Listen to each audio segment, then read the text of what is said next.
అపోస్తలుల కార్యాలు 9వ అధ్యాయం 36వ వచనం. మరియు యొప్పేలో తబితా అను ఒక శిష్యురాలు ఉండెను. ఆమెకు భాషాంతరమున దొర్కా అనే పేరు. ఈ చిన్న వాక్యాన్ని ప్రభు మన ముందుకు తీసుకుని వచ్చాడు. ఈ పూట మరి వాక్యములో నుండి ఒక సహోదరి పేరు నామకరణం ప్రభు మన ముందుకు తీసుకుని వచ్చారు. మరి ఆ పేరు ఏమిటంటే తబితా. తబితా అనే మాటకు మరి భాషాంతరమున దొర్కా అనే పేరు ఉంది. దొర్కా అనే పేరుకు లేడీ అని అర్థం. దేవుని బిడ్డలారా, మొదటిగా మరి ఈ పేరులో ఉన్నటువంటి ఈ సహోదరి జీవితంలో ఉన్నటువంటి ఆంతర్యం, భావం మనం తెలుసుకోవాలి. మరి పేరులో ఉన్నటువంటి అర్థం ఏమిటంటే లేడీ. లేడీ అంటే చురుకైనది, చకచక, హుషారుగా, చురుకుగా, అలా మరి కొండలు, మెట్టలు, రాళ్ళు, రప్పలు దాటుతూ గంతులు వేస్తూ అలా ముందుకు పోయే ఒక జంతువు. హల్లెలూయా. కాబట్టి దీని అర్థం, భావం మన జీవితంలో కూడా మనము చురుకుగా ఉండాలి. అరికాలు మొదలుకొని నడినెత్తి వరకు ఏ విషయములో మరి నిరాశ పడకుండా ప్రభు మనకు తోడుగా ఉన్నాడు అనే గ్రహింపు జ్ఞానముతోటి ఇంతకాలం ఇంత దూరం ప్రభు ద్వారా మనం నడిపించబడి ఎన్నో మేలులు, ఎన్నో ఉపకారాలు మనము అనుభవించాం, పొందుకున్నాం. కాబట్టి ఇంతవరకు తోడయున్న దేవుడు ఇక ముందు కూడా మనకు తోడుగా ఉంటాడు. మన అవసరాలు, అక్కరలు తీరుస్తాడు. ఆయన ఏ విషయములో అలిసిపోడు, సొమ్మసిల్లడు అని మనము గ్రహించి దేవుని సన్నిధిలో ఇంట బయట అన్ని వేళలా అన్ని విషయాలలో మనము చురుకుగా ఉండాలి. అందుకే దేవుని వాక్యంలో ఒక చక్కని మాట రాయబడి ఉంది. సామెతల గ్రంథం 12:27 మనం చదువుకుంటే దేవుని బిడ్డలారా, అక్కడ రాయబడింది, సోమరి వేటాడినను పట్టుకొనడు, చురుకుగా ఉండుట గొప్ప భాగ్యం. హల్లెలూయా. మనలో సోమరుతనము ఉంటే మన చేతికి ఏది రాదు, ఏది దొరకదు, ఏది అందదు, ఏమి మనము చేయలే. బద్ధకము, సోమరితనం, నిద్రమత్తు, చేయవలసినటువంటి సమయములు చేయవలసిన పనులు చేయకపోవటం, ఇవన్నీ కూడా మన జీవితంలో మరి దరిద్రతను తీసుకొస్తాయి. అలా కాకుండా చురుకుగా, హుషారుగా, వడివడిగా మనము జీవితములో అడుగు ముందుకేస్తే దేవుని బిడ్డలరా, దేవుడు అంటున్నాడు, వాక్యం అంటుంది, చురుకుగా ఉండుట గొప్ప భాగ్యం. సామెతల గ్రంథం 31వ అధ్యాయం 10వ వచనాన్ని మనం చూస్తే అక్కడ ఒక స్త్రీ కనపడుతుంది. ఆమె పేరు అక్కడ రాయబడలేదు, కానీ ఆమెకున్నటువంటి మరి భావం ఏమిటంటే గుణవతి అయిన భార్య. గుణవతి అయిన భార్య దొరుకుట అరుదు, అట్టిది ముత్యము కంటే అమూల్యమైనది అని రాయబడింది. అక్కడ ఆమె యొక్క జీవిత అనుభవాలు, పాఠాలు, లక్షణాలు, ఆమె యొక్క స్వభావాన్ని మనం చూస్తే దేవుని బిడ్డలరా, వాక్యములో రాయబడింది, ఆమె చీకటితోనే లేచి.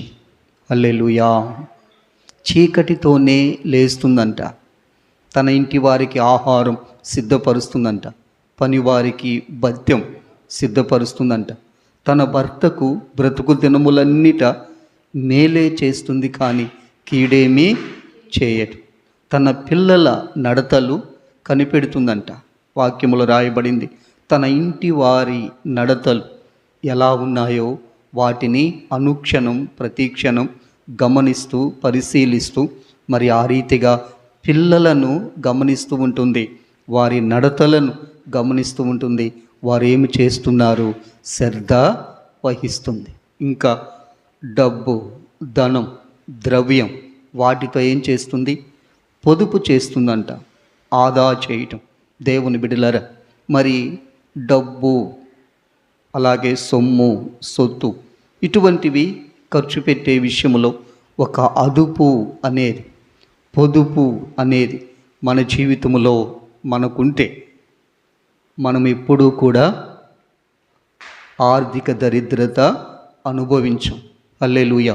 ఎందుకంటే దాచినది, పొదుపు చేసినది, ఆదా చేసినది అవసరతలో, అక్కరలో బయటికి మనము తీస్తాం.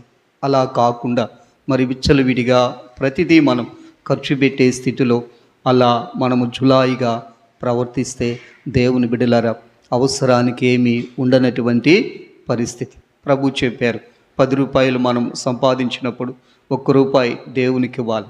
అదే సమయంలో ఇంకొక రూపాయి మనం దాచుకున్నప్పుడు దేవుని బిడ్డలారా 8 రూపాయలు మనం ఇంటికి ఒంటికి ఖర్చు పెట్టుకున్న 1 రూపాయి దేవునికి ఇచ్చిన, అలాగే ఇంకొక రూపాయి మనం దానిని భవిష్యత్ కొరకు దాచుకుంటే మరి అవసరతలో అది మనకు ఉపయోగపడుతుంది.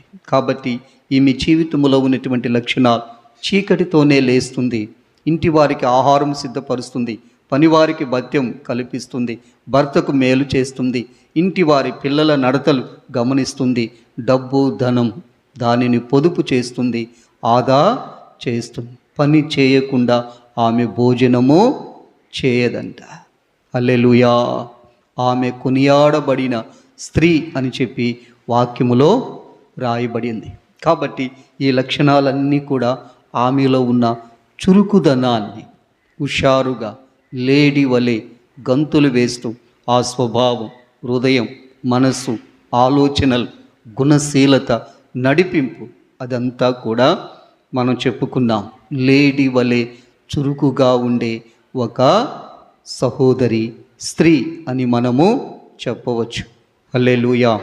రెండవది దేవుని బిడ్డలారా, తబిత అనే మాట ప్రక్కన ఇంకొక మాట ఉంది. అదేమిటంటే శిష్యురాలు అనే మాట. శిష్యుడు, శిష్యురాలు అంటే అర్థం ఏమిటి? శిష్యుడు అంటే గురువు చెప్పినటువంటి మాట వినేవాడు. శిష్యురాలు అంటే గురువు చెప్పిన మాట వినే ఒక సహోదరి. దేవుని బిడ్డలారా, వాక్యములో దీనికి భావం, ఒక చక్కని మాట రాయబడి ఉంది. చూడండి, మత్తయి సువార్త 28:20 వచనాన్ని మనం చూస్తే అక్కడ ప్రభువు చెప్తున్న మాట ఏమిటంటే, మీరు వెళ్ళి సమస్త జనులను శిష్యులుగా చేయుడి, నేను మీకు ఏ ఏ సంగతులు ఆజ్ఞాపించానో వాటిని గైకొనమని బోధించుచు, మరి సర్వలోకానికి వెళ్ళి సర్వ సృష్టికి సువార్త ప్రకటించుచు సమస్త జనులను శిష్యులుగా చేయండి అని చెప్తున్నాడు. జనులు ఉన్నారు, కానీ ఈ జనులు ఎవరు కావాలి? శిష్యులు కావాలి. శిష్యులు అంటే ఎవరు? మాట వినేవారు, నేర్చుకునేవారు, చెప్పింది చేసేవారు. కాబట్టి దేవుని సన్నిధిలో, దేవుని మందిరములో, దేవుని ఎదుట మనమున్నప్పుడు దేవుని ద్వారా మనము నేర్చుకోవాలి. నేర్చుకునేవారు శిష్యులు, మాట వినేవారు శిష్యులు, విధేయులు శిష్యులు, చెప్పింది చేసేవారు శిష్యులు. గురువు, యజమానుడు కలిగినటువంటి వారు శిష్యులు. హల్లెలూయా. దేవునికి మహిమ కలుగునుగాక. అందుకే దేవుడు కూడా ప్రతి వేకువని ఉదయకాలం పెందల కడ లేచి మనకు వినుబుద్ధి పుట్టిస్తాడంట.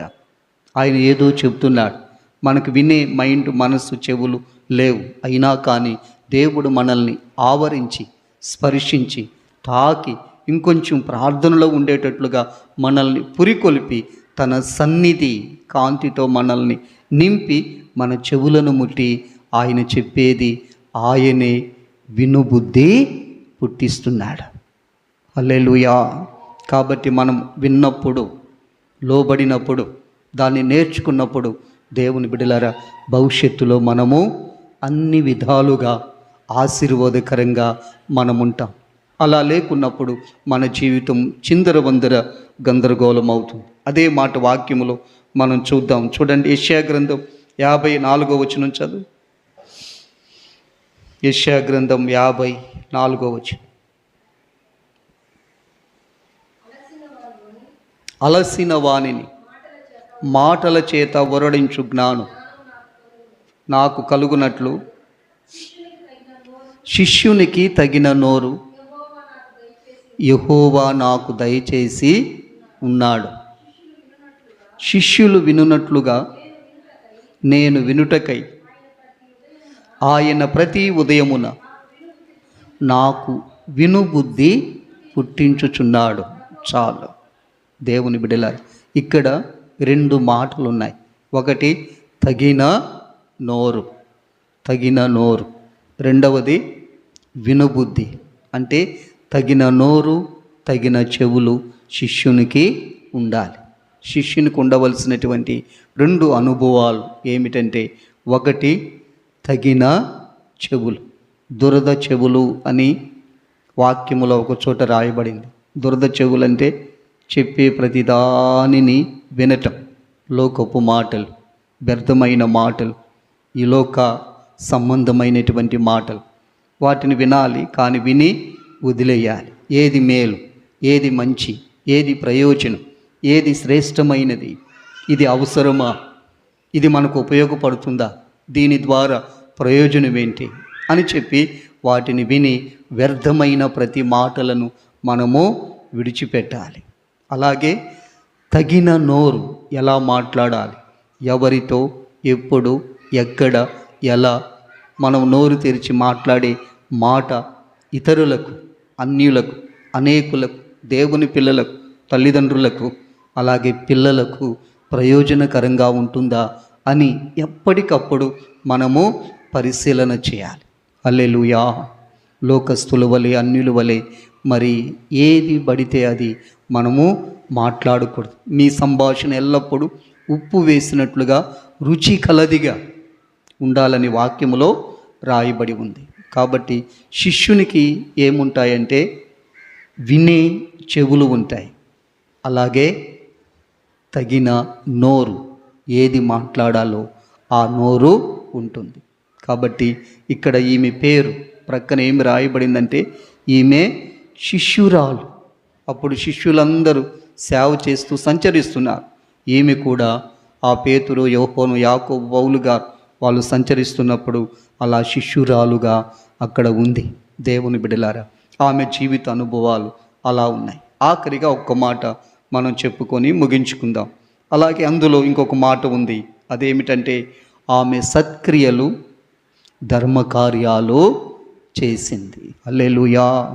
సత్క్రియలు, ధర్మకార్యాలు, ఇతరులకు మేలు చేయటం, పంచటం, ఇవ్వటం, చేయటం, ఆదుకోవటం, ఇవన్నీ కూడా ఆమె గుణలక్షణాలు.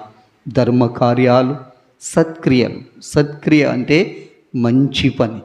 లోకములో కొన్ని మంచి పనులు ఉన్నాయి. మనుషులు వాటిని దేని కొరకు చేస్తారంటే తమ స్వార్థం కొరకు చేస్తారు.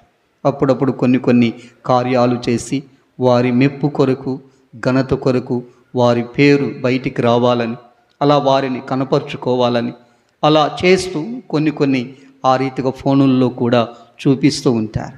అయితే దేవుడు చెప్పే సత్క్రియ ఏమిటి? దేవుని సేవ, దేవుని పరిచర్య, మంచి పని, స్వార్థము లేకుండా, తనను తాను కనపరుచుకొనకుండా ఆకాశమందున దేవుడు చూస్తున్నాడు. ఆ దేవుడే నాకు ఫలితం ఇస్తాడని నీవు దేవునికి చేసిన, మనుషులకు చేసిన, దేవునికి మాత్రమే కనపడేటట్లు చేసేదే సత్క్రియ, మంచి పని. హల్లెలూయా. లోకం అలా చేయదు. అందుకే లోక కార్యాలన్నీ దేవుడు ఏమన్నాడంటే మురికి గుడ్డలు అన్నాడు.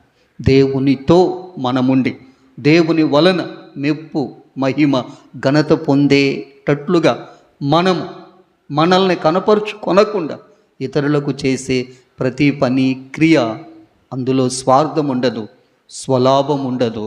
అది దేవునికే మహిమను తీసుకొస్తుంది. పొందినవాడు తృప్తి పొందుతాడు, పొందుకున్నవాడు సంతోషిస్తాడు, పొందుకున్న వాని కడుపు నిండుతుంది. అది చాలు.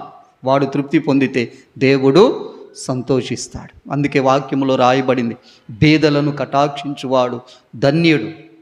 ఆపత్కాలమందు యెహోవా వానిని తప్పించును. బీదలను మనము కటాక్షించినప్పుడు, జాలి చూపి దయ చూపి చేయగలిగింది చేసి వారిని ఆదుకున్నప్పుడు, మనం కూడా భవిష్యత్తులో ఎప్పుడైనా ఆపదలో ఉన్నప్పుడు దేవుడు దాన్ని జ్ఞాపకం చేసుకొని మనల్ని ఆ బాధలో నుండి, ఆపదలో నుండి దేవుడు తప్పిస్తాడంట. హల్లెలూయా. కాబట్టి ఈమె సత్క్రియలు చేసింది, ధర్మకార్యాలు చేసింది. అపోస్తుల కార్యాలు 10వ అధ్యాయంలో 12వ అధ్యాయంలో 10వ అధ్యాయంలో ఒక వ్యక్తి ఉన్నాడు. ఆయన పేరేంటంటే కొర్నేలి. కొర్నేలి ఎల్లప్పుడూ దేవునికి ప్రార్థన చేసేవాడు. తరువాత ఆయన ధర్మకార్యాలు, సత్క్రియలు, ప్రార్థనలు చేసేవాడు. ప్రార్థనలతో పాటు ఏం చేసేవాడు? సత్క్రియలు, ధర్మకార్యాలు చేశాడు. ఒక రోజున దేవదూత ఆయన 3 గంటలకు పగలు ప్రార్థన చేసుకుంటూ ఉంటే దేవదూత తిన్నగా వచ్చి ఆయనతో చెప్తుంది, దేవుడు నన్ను నీ యొద్దకు పంపించాడు. కొర్నేలి, నీ ప్రార్థనలు, నీ ధర్మకార్యాలు జ్ఞాపకార్థముగా దేవుని సన్నిధికి చేరే. హల్లెలూయా. చూసారా దేవుని బిడ్డలారా, ఆకాశము తెరవబడి దేవదూత కొర్నేలి దగ్గరకు వచ్చి ప్రార్థనలో ఉన్న కొర్నేలికి ఏం చెబుతుంది?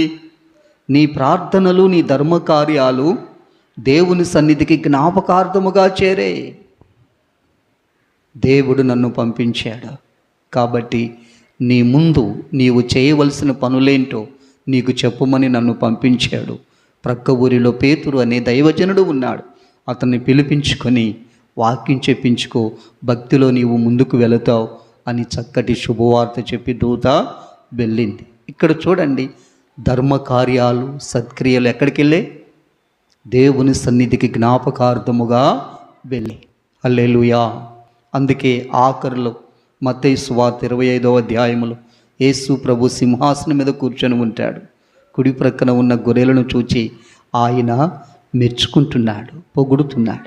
నేను రోగినై ఉన్నాను, మీరు నన్ను చూడవచ్చారు. నేను చెరలో ఉన్నాను, నా దగ్గరికి వచ్చి నన్ను పలకరించారు. నేను దిగంబరిగా ఉన్నాను, బట్టలు ఇచ్చారు. నేను ఆకలితో ఉన్నాను, అన్నం పెట్టారు. నేను వస్త్రహీనుడనై ఉన్నాను, నాకు బట్టలు ఇచ్చారు అని చెప్పి ఇవన్నీ కూడా ప్రభు చెబుతున్నాడు. అప్పుడు వాళ్ళు దేవుని అడుగుతున్నారు, ఎప్పుడు ప్రభువా ఇవన్నీ మేము నీకు చేసాం? నువ్వేమో పైనున్నావు, మేము క్రిందున్నాం. అప్పుడు ప్రభు అంటున్నాడు, భూలోకములో అల్పులైనటువంటి దీనులకు, దరిద్రులకు, లేని వారికి మీరు చేశారు, కప్పారు, పోషించారు, అన్నం పెట్టారు, అవసరాలు తీర్చారు. వారికి మీరు చేశారు కాబట్టి నాకు చేసినట్లే వారిలో నేను ఆ దినాలలో ఉండి బాధపడ్డాను, మీరు నాకు ఆ బాధ తీర్చారు. అందుకే వాక్యములో రాయబడింది, దేవుడు అందరిలో వ్యాపించి ఉన్నాడంట. మనమేమో ఎప్పుడు కూడా డంబం వైపే, లోకం వైపే అలా చూసుకుంటూ పోతాం, మెరిసే మెరుపుల వైపు. కానీ బీదలు, దీనులు, అన్యులు, దరిద్రులు, దేవుని బిడ్డలారా, ఖాళీ కడుపులు, అక్కరలో లేమిలో ఉన్నటువంటి వారిని మనము చూడం. దేవుడు మాట్లాడుతున్నాడు. అలా సత్క్రియలు, ధర్మకార్యాలు మనం చేసినప్పుడు అవన్నీ కూడా దేవుని సన్నిధికి జ్ఞాపకార్థముగా వెళతాయి. దేవుడు దానికి ఫలితాన్ని ఇస్తాడు. ఇన్ని చేసిన ఈమె చనిపోయింది. చనిపోతే ఏం జరిగింది? ఆమె శవాన్ని కడిగి మేడగదిలో ఉంచారు. ప్రక్కనే దైవజనుడు పేతురు గారు అలా సమీపములో ఉన్నాడు. వీళ్ళు ఫోన్ చేశారు. ఆ పేతురు గారు వచ్చి ఆమె కొరకు ప్రార్థన చేశాడు. ప్రార్థన చేస్తే ఏం జరిగింది? దేవుని బిడ్డలారా, ప్రార్థన చేస్తే ఆమె బ్రతికింది. ఆమె చనిపోయింది. శవాన్ని కడిగి మేడగదిలో ఉంచారు. ప్రక్కనే దైవజనుడు ఉన్నాడు. ఫోన్ చేశారు. ఆయన వచ్చాడు, ఆమె కొరకు ప్రార్థన చేశాడు. వెంటనే ఆమె లేచి కూర్చుంది. యేసు ప్రభు ఒకసారి యాయూరు కుమార్తె దగ్గరికి వెళ్ళి ఆమెను బ్రతికించాడు. ఆమెను ఎలా పిలిచాడు? ఇక్కడ పేతురు కూడా అలానే ఈమెను పిలిచాడు. యేసయ్య చేసిన కార్యం పేతురు కూడా చేశాడు. ఆమె బ్రతికింది, లేచి కూర్చుంది. దేవుని బిడ్డలారా, దేవుడు అద్భుతాన్ని చేశాడు. కారణం ఏమిటంటే ఆమె ధర్మకార్యాలు సత్క్రియలు చేసింది కాబట్టి ఆమె చనిపోయిన మరలా బ్రతికింది. మనమందరం ఒక రోజున చనిపోతాం. మన కొరకు ప్రభు త్వరగా రాబోతున్నాడు. ఆ రాకడలో మనము ఎత్తబడతాం. ఎందుకంటే ప్రభువులో ఉన్నాం, దేవుని సన్నిధిలో ఉన్నాం. ధర్మకార్యాలు, సత్క్రియలు, ప్రార్థనలు, ఇలా రక్షణ అనుభవాలు ఇవన్నీ కూడా మనము చేసి ప్రభువులో మన జీవితాన్ని పెట్టుకున్నాం కాబట్టి ఆయన చిత్తాన్ని మనం నెరవేరుస్తూ, వాక్యాన్ని నెరవేరుస్తూ ముందుకు పోతున్నాం. కాబట్టి ఆయన వచ్చినప్పుడు రాకడలో మనం ఎత్తబడి సదాకాలం మనం ప్రభువుతో ఉంటాం. హల్లెలూయా. ఈ నిరీక్షణ మనలను సిగ్గుపరచదు. హల్లెలూయా. ఈ భావాలన్నీ, మాటలన్నీ మరలా మనం ధ్యానం చేసుకుని ఆ ప్రకారంగా జీవించినప్పుడు మన జీవితం సార్థకం అవుతుంది, ప్రయోజనకరం అవుతుంది. ప్రభు ఇష్టపడతాడు. మనలో మనం కూడా తృప్తిగా జీవిస్తాం. ప్రార్థన చేసుకుందాం. తలలు ఉంచి కళ్ళు మూయండి. కన్న తండ్రి, కాపురి, మీకు స్తోత్రాలయ్యా. విన్న మాటలు వ్యర్థముగా పోకుండా మా అందరి హృదయాల్లో నాటబడి ఫలించున్నట్లుగా కృప చూపి సహాయం చేయండి నాన్న. మీకు స్తోత్రాలయ్యా. ఈ మాటలు నాన్న దేవా, మేము ఇంకా నెమరు వేసుకొని ధ్యానం చేసుకొని ఆ ప్రకారంగా జీవించే కృప అనుగ్రహించండి. మాలో మీరు ఉంచినటువంటి చురుకైన ఆత్మను బట్టి స్తోత్ర. గుణవతి అయిన భార్య రీతికి ఎంత చురుకుగా పనిచేసి తన కుటుంబాన్ని, భర్తను, పిల్లలను, పనివారిని కాపాడుకుంటూ ఎలా ముందుకు వెళ్ళిండు, ఆ చురుకుతనాన్ని మేము చూస్తున్నాం. చురుకుగా ఉండుట గొప్ప భాగ్యము అని మీరు చెప్పారు. ఆమె శిష్యురాలు నాన్న, వినే చెవి నాన్న, తగిన నోరు ఆమెకున్నదని నాన్న. సమస్త జనులను శిష్యులుగా చేసే మీ నోటి మాట ఆ శిష్యరికాన్ని మాకు మరల గుర్తు చేసింది. అలాగున మీరు మాతో మాట్లాడారు. ఆమె ధర్మకార్యాలు, సత్క్రియలు చేసింది, మన్నన పొంది నాన్న. అయా, ధర్మకార్యాలు, సత్క్రియలు జ్ఞాపకార్థంగా మీ సన్నిధికి చేరుతాయని మీరు చెప్పారు. ఆమె చనిపోయినా బ్రతికింది. మేమును చనిపోయినా ఒక రోజున రాకడలో నాన్న ఎత్తబడతాం, సమాధులు తెరవబడతాయి, సదాకాలము నీతో కూడా ఉంటాం. దేవా, ఈ గొప్ప జీవిత రహస్యం మీరు మాకు బోధించారు. ఇలా పాడుతూ, స్తుతిస్తూ, ఆరాధిస్తూ మీ సన్నిధిలో చురుకుగా, సంతోషముగా, ఆనందముగా గంతులు వేసి కృప అనుగ్రహించి మేలు చేయమని యేసు నామములో ప్రార్థిస్తున్నాను తండ్రి. ఆమేన్. నా ప్రాణమా యెహోవాను సన్నుతించు, నా అంతరంగములో ఉన్న సమస్తం ఆయన పరిశుద్ధ నామం సన్నుతించు. నా ప్రాణమా యెహోవాను సన్నుతించు, ఆయన చేసిన ఉపకారములలో దేనిని మరువకు. నా ప్రాణమా యెహోవాను సన్నుతించు. ఆమేన్. యేసయ్య కృపా, తండ్రి ప్రేమ, పరిశుద్ధాత్మని ఆదరణ నిత్యము మనకు తోడుగా ఉండి సదాకాలము నడిపించునుగాక. ఆమేన్. ఆమేన్.